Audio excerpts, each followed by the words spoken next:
So anyway, I want to thank everybody for showing up tonight. I think we're going to have an amazing presentation here. Our speaker is virtually world famous. I've been lucky enough to know him for about 16 years. He's a good friend of mine and a good friend of MRES. He's been in the business for over 40 years and always innovating and trying new things. And one of the things that Dan has worked on is the wind and solar combination project with a co-op out in his area in western Minnesota.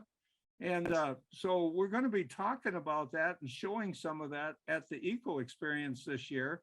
And it just seemed like a perfect time to have him talk about it and share with us what we had a little bit of a conversation about it last night at our training meeting, but we'll get the full lowdown on it. And I've also asked Dan to share a little bit of his history. He's been doing amazing things for many years. Originally in the wind industry, and he's been a major person in Minnesota to bring around renewable energy. So anyway, Dan, please, it's all yours. All right. Well, I probably know a fair amount of you people that I've met over the years. So, I mean, I can go off a little bit about the history, but you know, I've been in the business for 40 years, like Doug said, over 40 years. I started my business in 1978, kind of on a whim.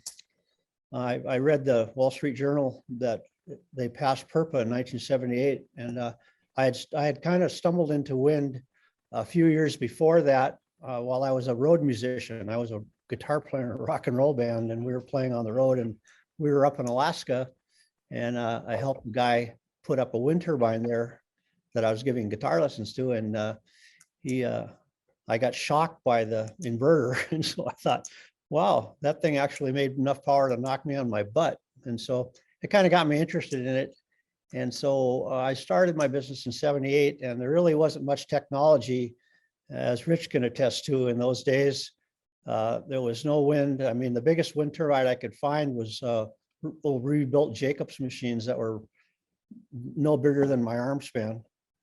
And so I decided I was going to build my own wind turbine. I had an electronics background I was in Vietnam, electronics program for the Navy. And so I started designing and building my own wind turbines.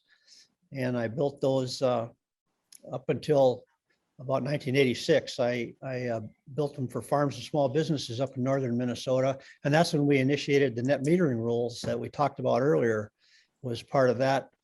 That was my first dabble in politics when I got involved in helping to set the net metering rules up. And through that process, I ran into the Danes in the early days. And I was buying my blades for my wind turbines from a fellow from Denmark named Erik Roald Nielsen. And he was pretty much the father of modern day wind, as far as I'm concerned. He developed the rotor blade technology that populated most all of the California wind farms in the early 80s. And through that process, I started getting involved in the development and the operations, the manufacturing, the management of wind, commercial scale wind. And I built the first wind farm in the Midwest for Northern States Power in 1986, up on the Buffalo Ridge, that place called Holland. And we did 3 bonus 65 kilowatt machines, which at that time was state of the art. And so to give you a comparison, what we put today is we're putting up, 2.5 and 3 megawatt turbines, and those were 65 kilowatts. And so they were pretty puny, but at that time they were big. And then from there, I realized that the Buffalo Ridge was really windy, because when I put those machines up, I could hardly get the crane operator to lift them because it was so windy. But we did it, we got it up. And so I started looking at developing projects. I had learned some of the development process through my working with the Danes, and we did some development in Europe and Denmark, and some stuff in California. And so I thought I was going to bring that back to Minnesota. And so I started working on developing a wind farm on the Buffalo Ridge, and I got one of the first power contracts in for my wind farm at Woodstock, which I built in 1998. And then from there, I built probably 35 or 40 community-based type wind farms. I've always been focused on community-based, and that's kind of leftover baggage from my days with the Danes, because the Danish model, the European model, the wind was owned by the people that owned the land. It wasn't owned by big utilities. It wasn't owned by the system. It wasn't owned by foreign multinational developers. And so that was the model that I really liked and appreciated. So I've been pretty much focused on that. I built farmer-owned wind farms all over using that model. And so I did that up until a couple of years ago. I retired from my company, Juhl Energy. I thought my head was getting a little bit soft after beating it against the wall for 40 years. And so I thought I would take a little bit of a hiatus. But before I did, I developed the first hybrids. I worked with GE to develop the technology for these hybrid technology, where we could use the wind turbine power converter to convert the solar into 60 cycle power that we use for our homes. And I built the one at Lake Region Electric Co-op. It was a 2.5 megawatt machine and 500 kilowatts of solar. And then I built one in my hometown where I'm at right now, up in Red Lake Falls on the Red Lake River. I built a 5 megawatt project, or I developed a 5 megawatt project that's got two 2.5 megawatt machines and 1 megawatt of solar as a hybrid. So it's called the MidGrid Solar. Next slide. Okay, we talked about this, about the history. Pretty much that says it all. Next slide. Okay, so this is a little diagram that kind of shows where we've targeted in the development of and the designing of the SolarWind hybrid. We were looking at the building out of renewables as we move out in time, and I could see through our work that transmission access and permitting were two big issues that were really a problem.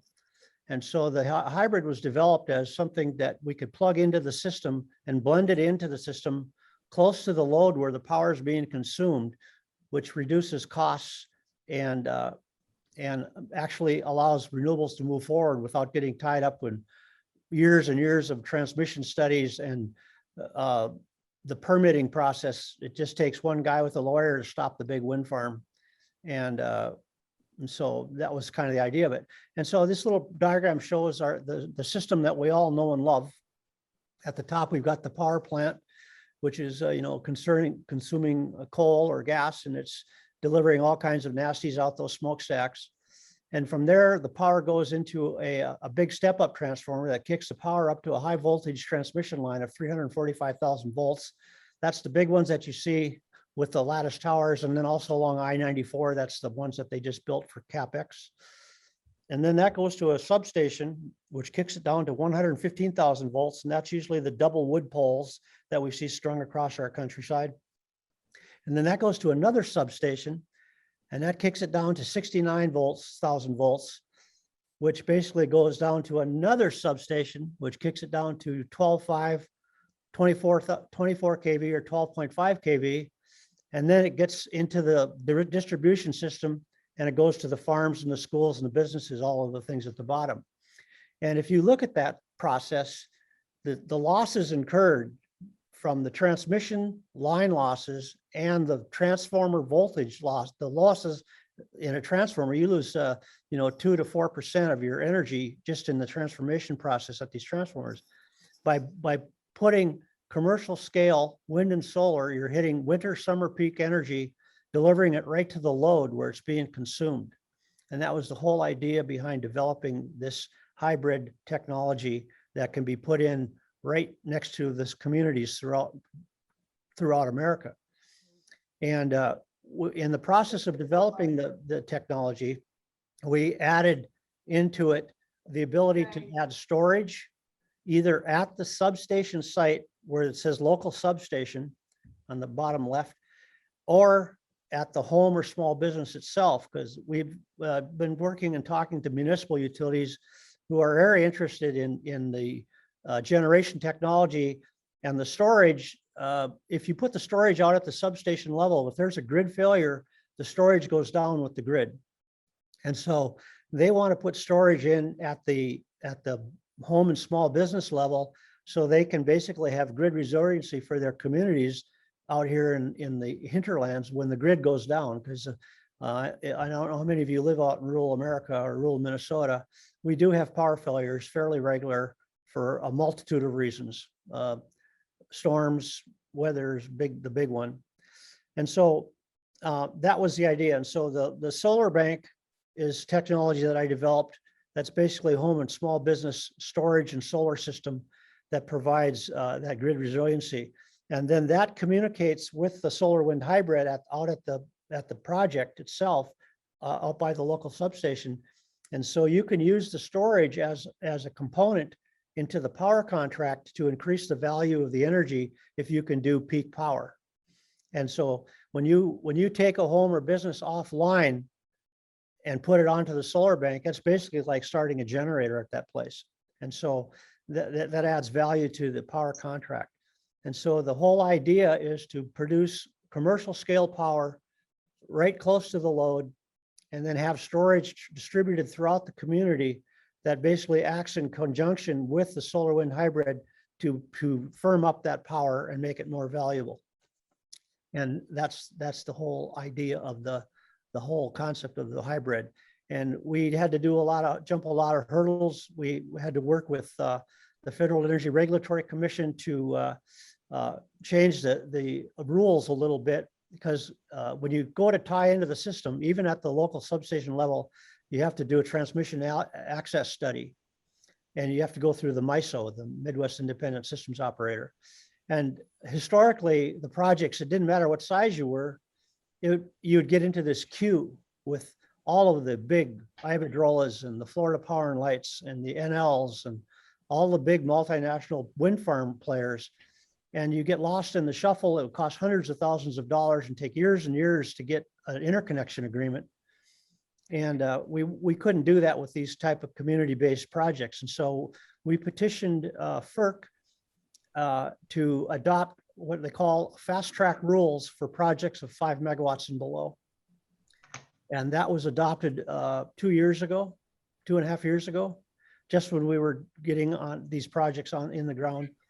And so you can apply for an interconnection into the system under the fast track rules, and you can bypass all of the brouhaha of the big projects, and also the cost, which makes the energy cheaper. I mean, the whole object of the exercise of the hybrid, when I developed it, was we use the same turbines, the same solar, the same wire, the same transformers, the same fence. Basically, it's a cookie cutter process. And then you just select places in the system where you can plug it in and seamlessly put commercial power right in at the load. And that was the whole idea. You can go to the next slide. Anybody have any questions on that one, on that slide? Okay. Okay, so this, Doug, did you? Okay. So this slide is the project outside of my hometown up here in Red Lake Falls. It's about a mile west of town. You can see the two turbines. They're two GE 2.5 megawatt machines, or 2.3s they're rated at. They're now rated at 2.5, but when we built it, it was 2.3. And then to the left of that, you see the 1 megawatt of solar around the substation. And this project produces about 20+ million kilowatt hours a year of power, which is a substantial amount of energy. It completely is enough power for our, I believe, for our town, Red Lake Falls, and I think some of it goes to Brooks and Plummer, some of the other little small communities around. But it's real commercial scale power, and it's very cost effective. The power contract is below 4 cents, closer someplace around 3.5, I believe. I'm not sure exactly what it is, but it's someplace in that area. I know it's very, very good power contract. And considering that that power gets onto the system right there at the substation by the solar, and at the speed of light, it goes to Red Lake Falls, which is a mile away. So it doesn't take long to get there. And then Otter Tail Power turns around and sells that to the consumers for 11 cents. So, and the worst part is they still complain about it. But it's very cost effective. You know, when I was doing this hybrid and we tied it into the Otter Tail power system, but if I would have went a mile to the north, I'm sorry, a mile to the south, just to the left of where the solar is, there's a co-op line there. My co-op that I have, my house is on the rural electric co-op, Red Lake Electric Co-op. And being a member of the co-op, I get the annual report. And I can see in my annual report that my co-op buys the power from the GMT, Minn Kota Power Systems, for about 7.5 cents per kilowatt hour. And then my co-op turns around and we pay for the maintenance guys and the service guys and the distribution system and all that, which is a good thing. And they mark it up to about 11 cents a kilowatt hour. So they buy it for 7.5 from the GMT. They're forced to buy it at 7.5, and then they sell it to me for 11. And if this project was connected 1/2 mile south onto my co-op, the difference between the 7.5 and the cost, about what this one costs, is about a 4 cent per kilowatt hour delta. And if you take and multiply 4 cents times 20 million kilowatt hours a year, my co-op would save $800,000 a year in power costs, and it'd be all clean, sustainable energy. But they can't do it because of the all requirements contracts that we talked about before, which is, you know, in my book is pathetic that we can't do that. Because as a consumer, I'm going, what, are you kidding me? We can't do this because of some antiquated draconian contract that is holding us back from getting cleaner, cheaper energy. And we need to do something about that as consumers, because the time has come. Hey, Dan, Yep. you know, not everybody that's on right now was on in the beginning when we were talking about that. Can you spend a minute going through that again? But what, the all requirements contracts? Yeah. Okay.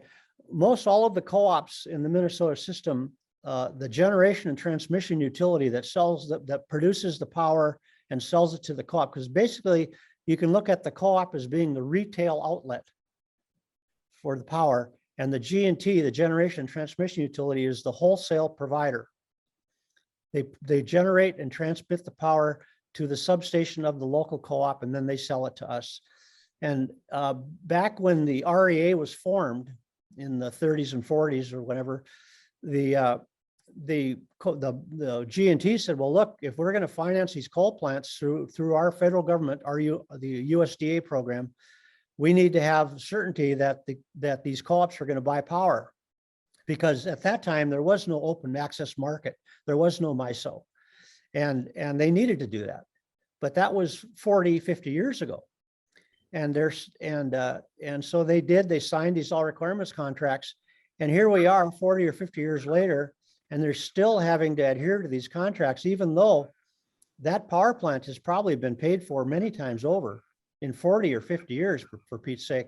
I mean, I'm a business guy, and if I buy an asset, I depreciate the thing off and pay for it in 7 to 12 years. I mean, hands down. And so why are we still paying? Why are we still locked into these contracts?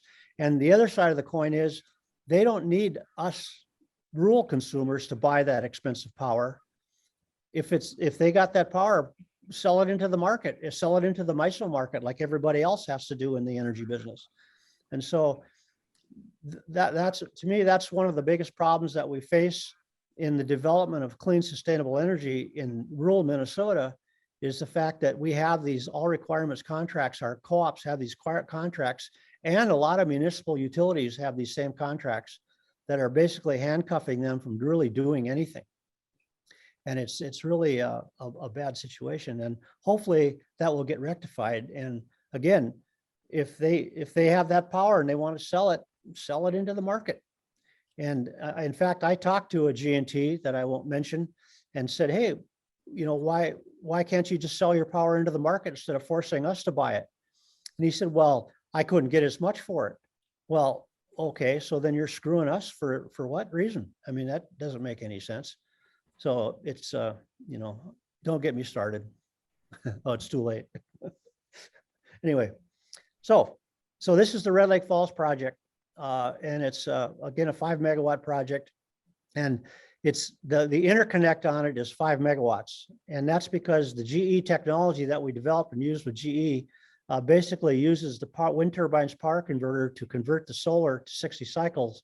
And the power output of the plant is limited to 5 megawatts. And that's how we can have 2.3s and 1 megawatt of solar and still stay under the 5 megawatt, because the wind and the solar really complement each other. And I know when we were talking to Rich earlier, he's got a small wind turbine and some solar, and he probably noticed, to go back a little bit, when I built the wind farm at Woodstock in 1998, I needed power for my maintenance building. And the co-op at that time wanted $25,000 to run the wire up to the building. And so I put a small wind turbine on, a little Bergie, just like Rich did. And I put 500 watts of solar, which, by the way, I paid $11 a watt for in those days. And so if any of you are solar buyers, right now we buy solar for about 30 cents a watt.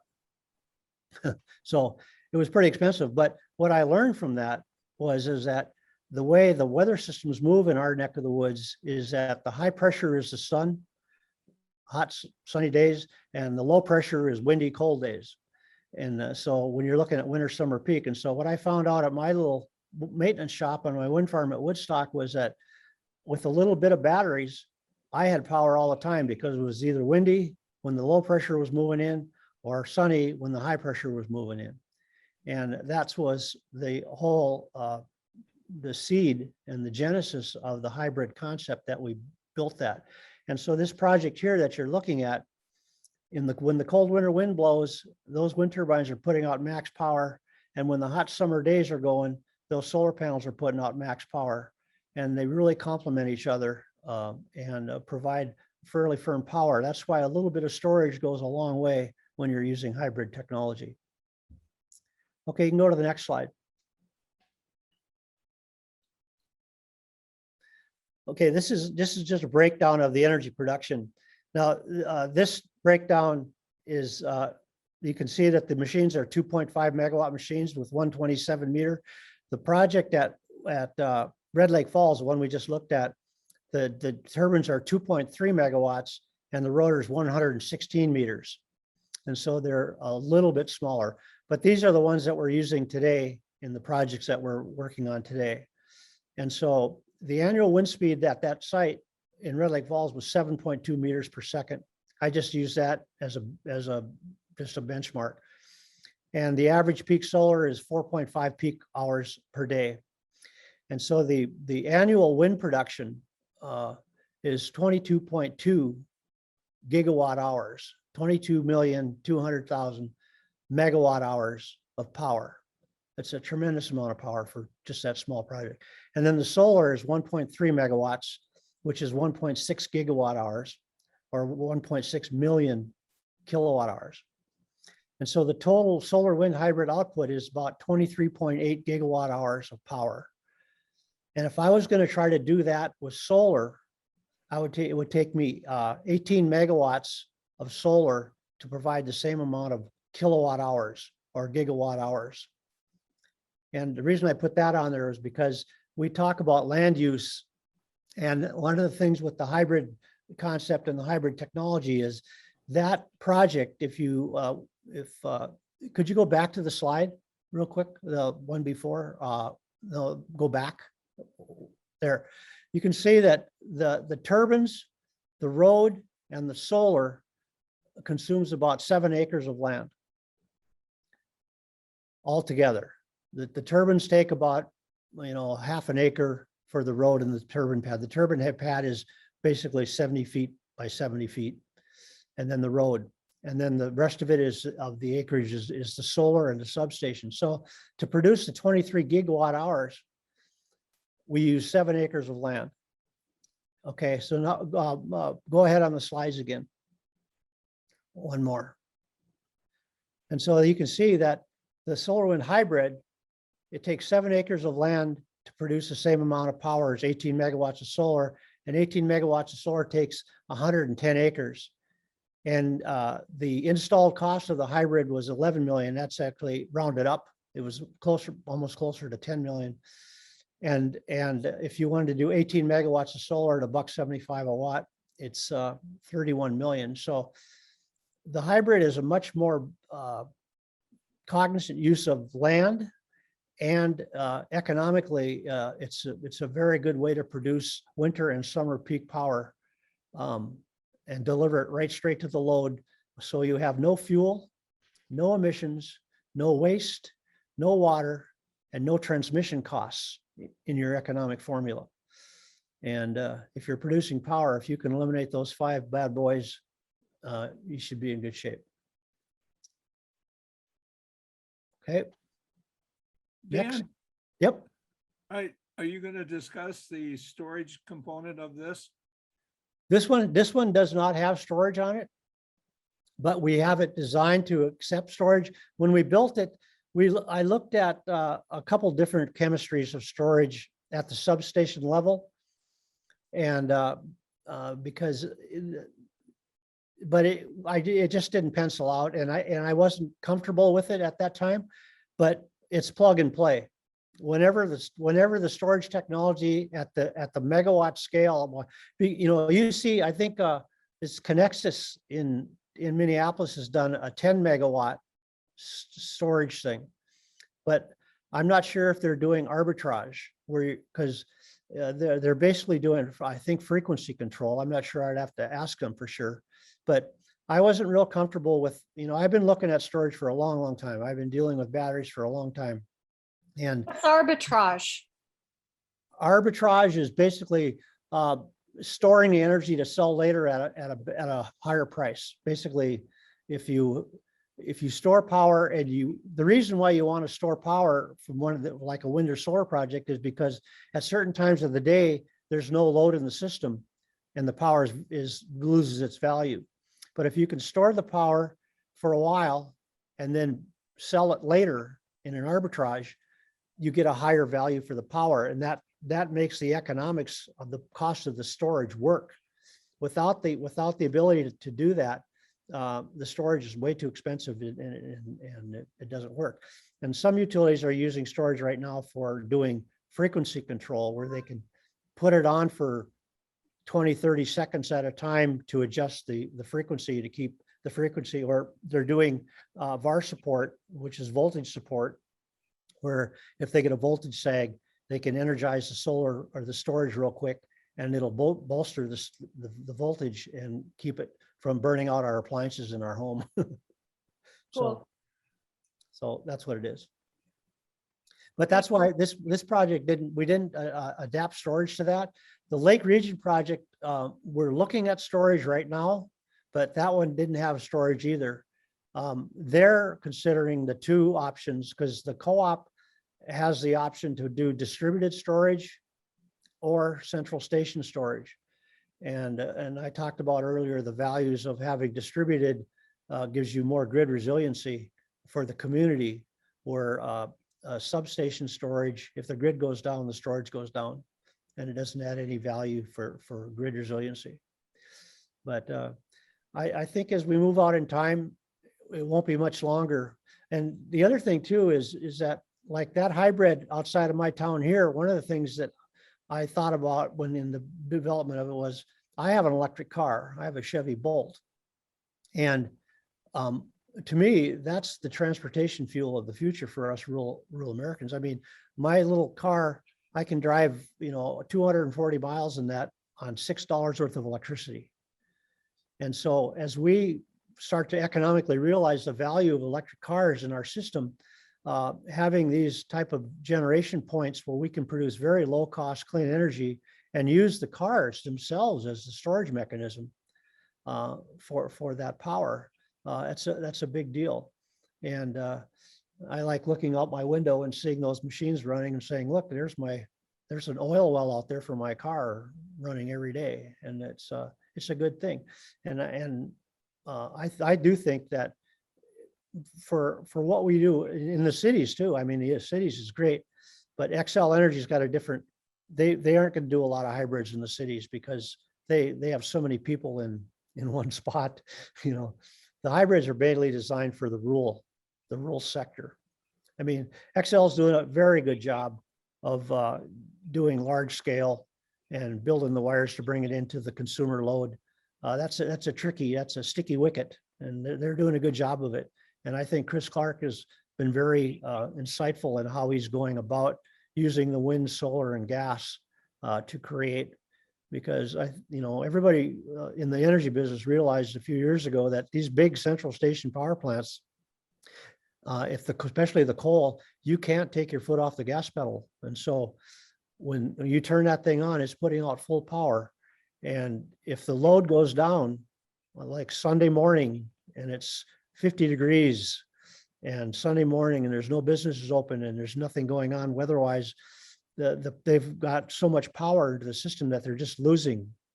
And by using gas in conjunction with renewables and using gas as a stepping stone towards better storage, they can control the gas better and match the load. If the wind and the solar aren't keeping up, they just step on the gas pedal a little bit, and the system is fulfilled. And so I think, the city like XL Energy, they're doing a heck of a good job, I think. And I've been working on and off with those guys for many years. Like I said, I built the first wind farm in 1986. So anyway. Hey, Dan, the other thing I wanted to ask you, we've been told GRE has got the kind of, how do you want to say it? Storage system through the big water heaters that they're using. Uh-huh. Does that work well to complement your system, or? Well, any kind of storage would, yeah.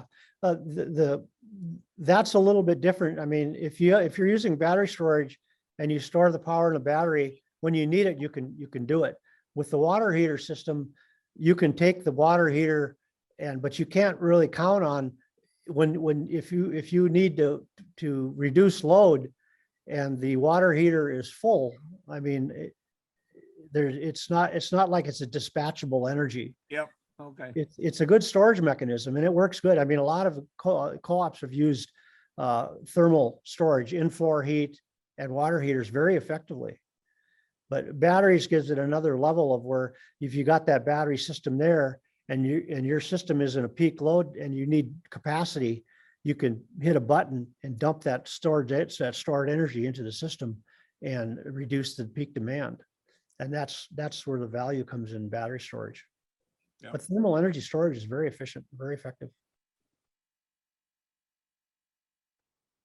Are you ready for questions? Sure. I have a question.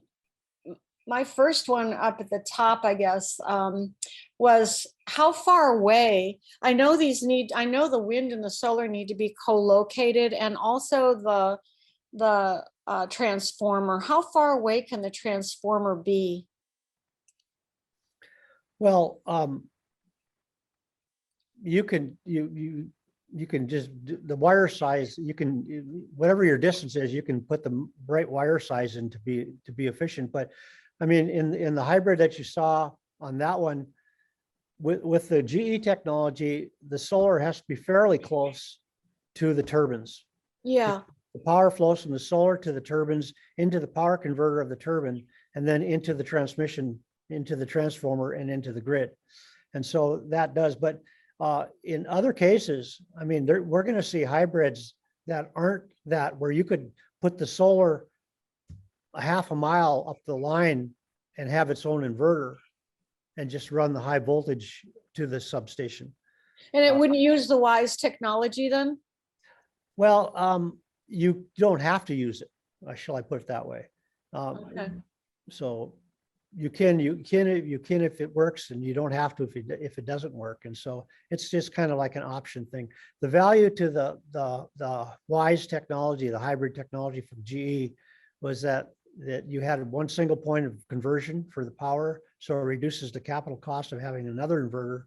And then you also had a single point of SCADA. So you could monitor and track the power closely better through the one single inverter. Sounded really neat. Yeah. Chris, go ahead if you got another one. Okay.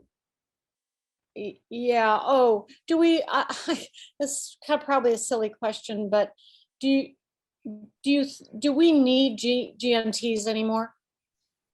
Yeah. Because we're not going to, Yeah. because the smaller, we need coordinators, right? Well, it's not so much the GNT is, when you look at the MISO system, the grid itself, we need that. We absolutely need that because, the XL Energies of the world need to transport power to the load center. They can't put a windmill up or a couple of windmills up in the neighborhood to produce for the power of the solar and the wind.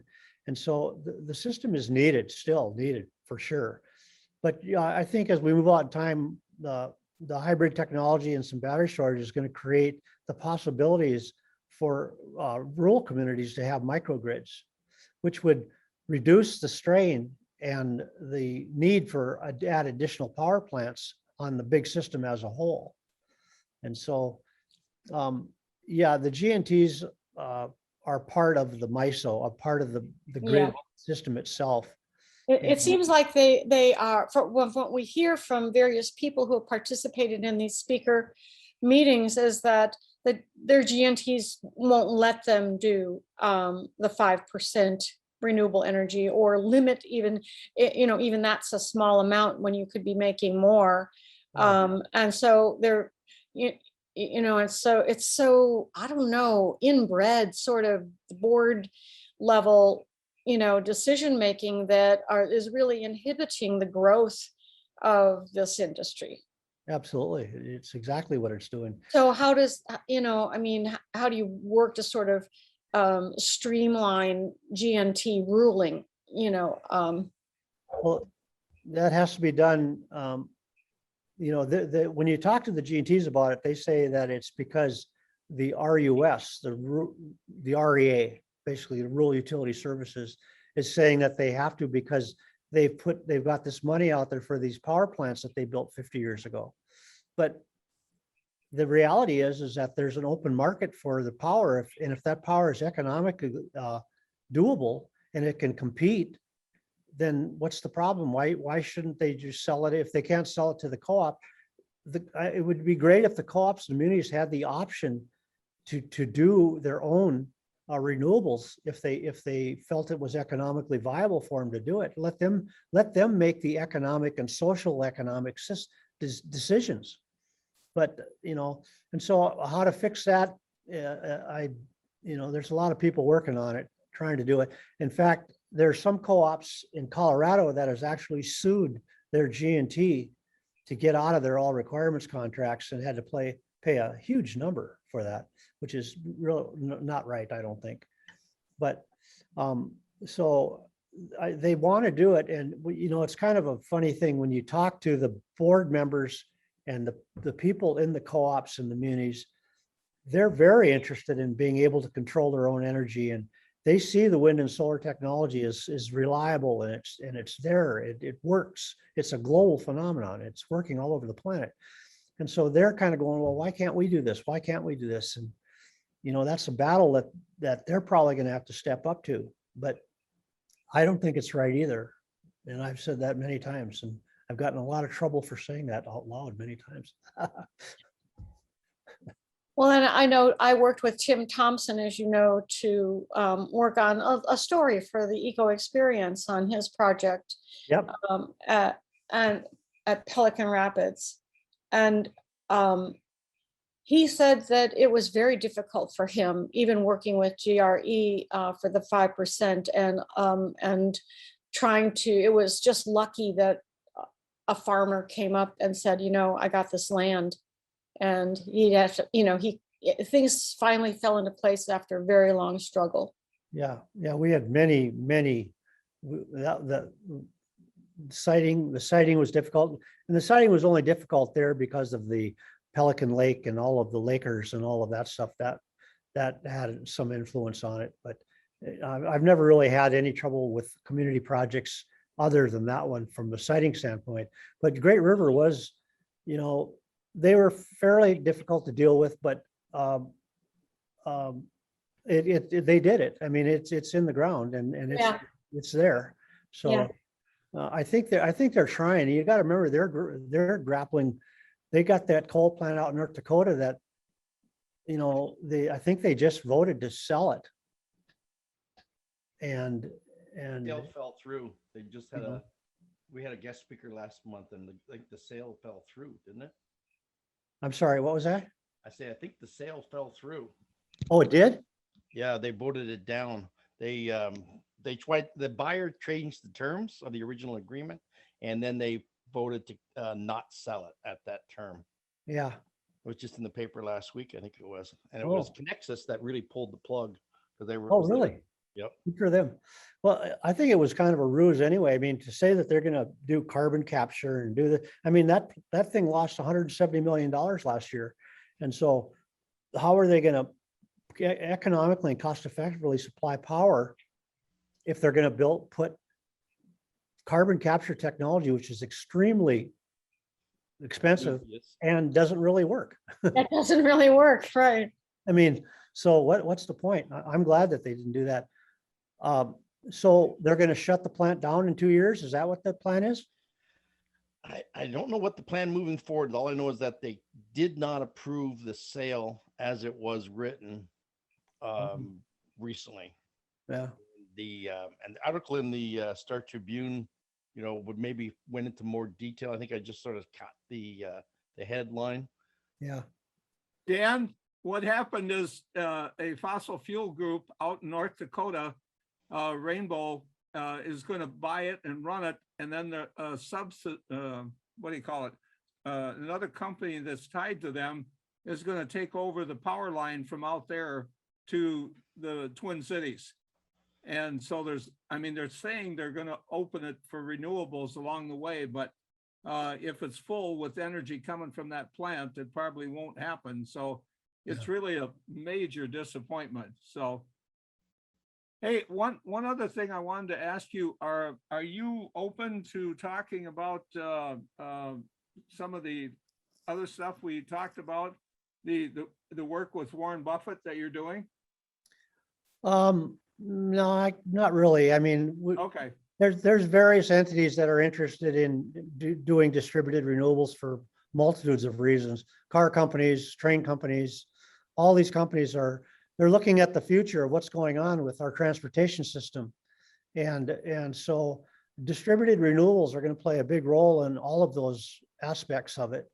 And I think they're looking forward into what's coming. I mean, if you all look at the CNN this morning, and I saw we were talking about it earlier, that the Greenland is basically melting away. It had 70 tons of rain or some crazy number. Look on the front page of CNN, and it's just some crazy number. And so we all know we got this real serious issue with climate and fossil fuels. And one of the things that we've, in the hybrid development of the hybrid technology and distributed hybrid technology, the transportation fuel sector to me is one that really could be targeted as, putting those things outside of a small community gives them a lifetime supply of fuel for their transportation that's clean and no emissions and no waste and none of the other things. And so I think that's going to be the future. I mean, the large power companies and the power companies, they're all jumping into the bandwagon of, they're putting in solar, they're putting in wind, they're all doing it. They're all going there because we've already taken all the spears and arrows to get it cost effective. And so now they think it's a great thing. I mean, a few years ago, they thought we were idiots, but now they like it. Dan, this is Patrick. There was a presentation by JCB, the people who make the big bulldozers and so forth. Yep. And they're switching to hydrogen. instead of batteries because of the sort of a 18-hour work day model for their equipment, 2 shifts kind of thing. Yeah. And the chairman was talking about using solar renewable energy to create the hydrogen for a transportation fuel. I wonder if you'd give me your thoughts on that. Well, for hydrogen itself, if you think about it, so to make hydrogen, you need electrolyzed water. And so if you take a kilowatt of electricity, when you electrolyze the water, you lose about a third of that kilowatt hour in the process of electrolyzation of the water to separate the hydrogen. And then once you separate the hydrogen, you've got the finest element on the charts. I mean, it'll leak through a balloon. I mean, it's really hard to contain.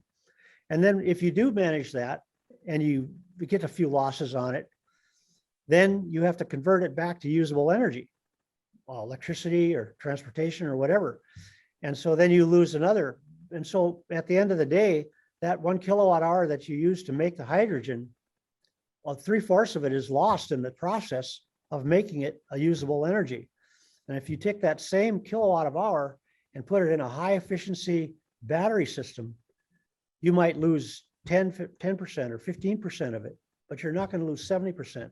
And so I'm not sure how the hydrogen has always been put out there as the transportation fuel of the future, but it doesn't really make a lot of sense with the onset of the efficient battery technology is coming out in multiple different chemistries.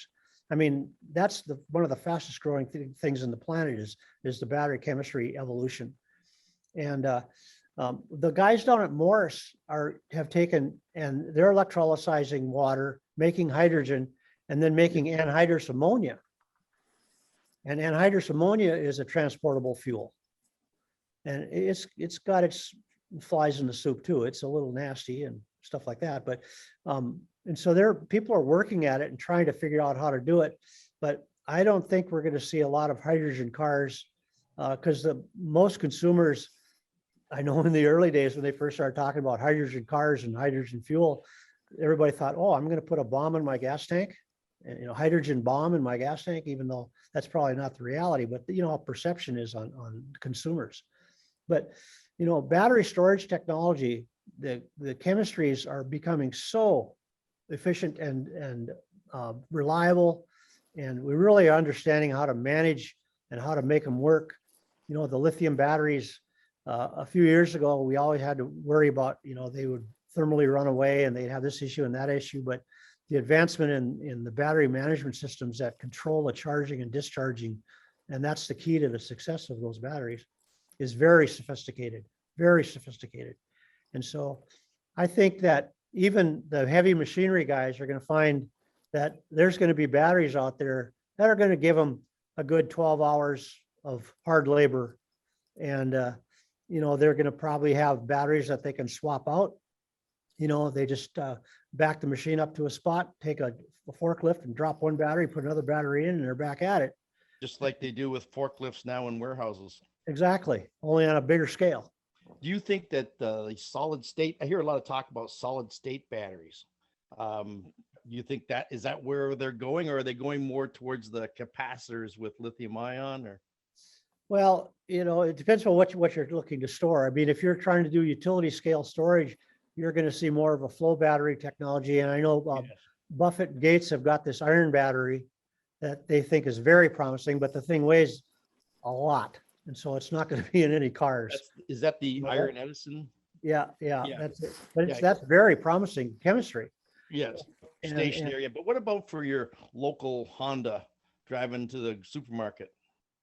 Well, the technology they got now, the lithium iron, the lithium phosphate batteries, and then the NMC batteries, the basic lithium batteries that you see the Teslas of the world are using, and they're all using those batteries now. And the key to the success of those batteries is that they've all figured out how to manage the batteries to keep them from thermally running away and acting stupid. And that's the key to the batteries. The batteries have always worked good if you could manage the charge and discharge of the battery to where you don't overdrive it and don't get it to run it into a thermal runaway. And so those are the batteries that are going to be we're seeing our cars here. Are those for a while in the near future? But when you've got every automaker on the planet spending billions of dollars in development of battery chemistries that's going to make their cars the ones. I know GM's coming out with the Ultima battery, and they said that they would tell me what the chemistry was, but they'd have to shoot me.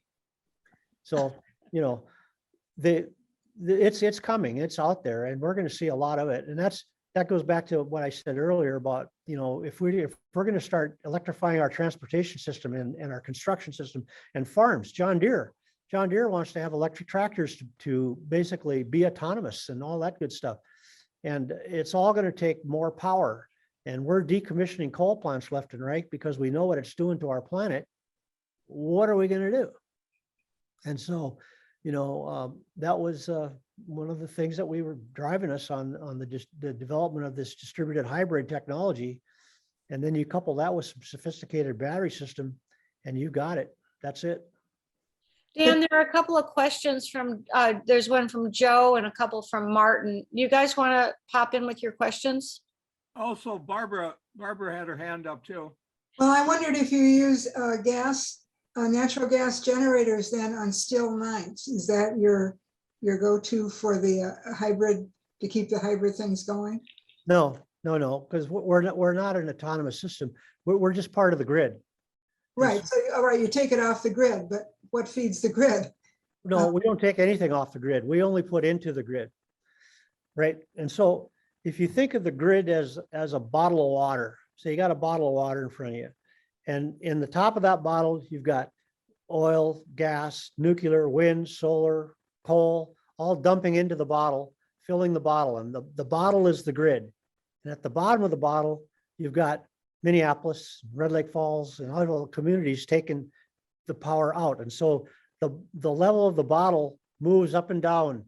If a coal plant blows a pump and shuts down, the system doesn't go out because it's got resiliency in the grid itself. It's called the floating spinning reserve.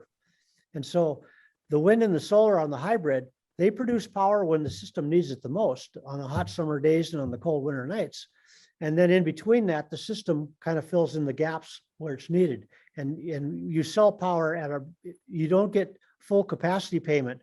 When you sell power to the system, there's energy and capacity. And if you can say, I will be there all of the time, you get a higher value for your power. But if you can only be there certain times, you get this value. And if you're only there when they don't need it, you get a real low value. And so that's how the system works. And so the hybrid itself is just a participant and puts power in. And then the rest of the system, the market, makes up the balance. Thank you. We got time for probably one more question, then we need to go. Anybody got a burning question? There are a couple in the chat that didn't get answered. Can you read them, Chris? Martin,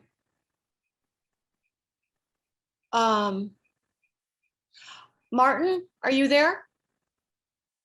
Yeah, so the first question is, are there any countries already using the MidGrid solar wind storage hybrid in a strategic way? Are we learning from them? No, there's nothing. The Europeans they've got distributed generation a lot, but you got to remember that Germany is the size of Wisconsin, and so they have distributed, but it's still their grids are much smaller than ours, and it's a different animal. So the whole distributed solar wind hybrid storage concept they're probably using it at a certain degree, but it's not a coordinated effort. Okay, then one other question is, given that size of a MidGrid system, how many farms would that traditionally or typically support in a rural community, or how many homes in a rural-based community? Well, I think the average homes use about let's just use a number, 2,000 kilowatt hours a month. So that's 24,000 a year. And the hybrid does 20 million. So what is that? 10,000 homes? Or what is that?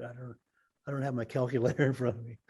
So the average home uses about 2,500 or 1,000 kilowatt hours a year. That's about 833 homes. About 1,000 homes it would be. Yeah, about 833. Okay. Well, that would be homes. Yeah. How much energy do farms, would a 1,000-acre farm use?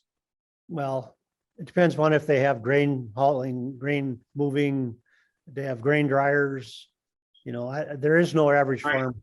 Milking cows. Yeah, there is no average farm, but I imagine they use more than most household consumers do. I would too.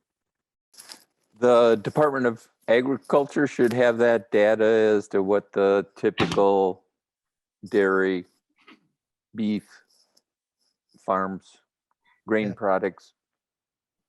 That should be available there. Yeah. I have one more question. Can I ask it, Doug? Yeah, go ahead. Finish it. We'll finish with this one. Oh, I don't know if it's a good one. I'm thinking of John Dunlop's a response to the hybrid, thinking hybrid projects, saying that in order to really fight climate change and reduce, global warming, we really need to push for the big systems. Can anybody who was on that conversation with us, that team meeting, reiterate what he said? He didn't. I was all excited about the hybrid project, real excited, because I was talking to Tim and talking to you, Dan, and he was kind of saying that's not going to get us to, where we need to be. I don't know. Have you heard this? It seems to me like you need both. You need everything. So you need all of the above. Yeah, you need all of the above. Yeah, and the problem with big is, if you ever tried to develop and build a wind farm, you need a lot of land. You need a lot of land to build a big wind farm.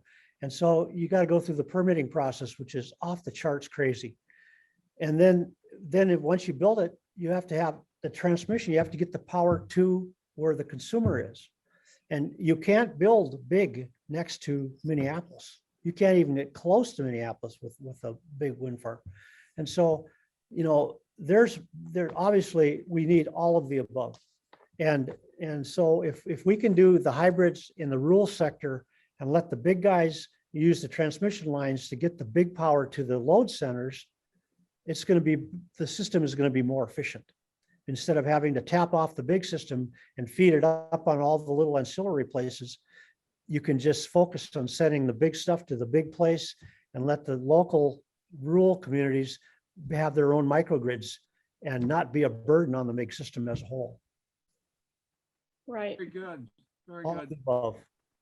Dan, thank you so much. Very interesting. Sorry about the slide presentation, but thank goodness we got some superheroes online here that can help us. And we'll be sending you your little gift for presenting tonight in our appreciation. And thank you again so much for taking the time and presenting. No worries. Thank you. Bye-bye. Bye. Thank Bye, you. everybody. Tune in next month. We've got another great presentation.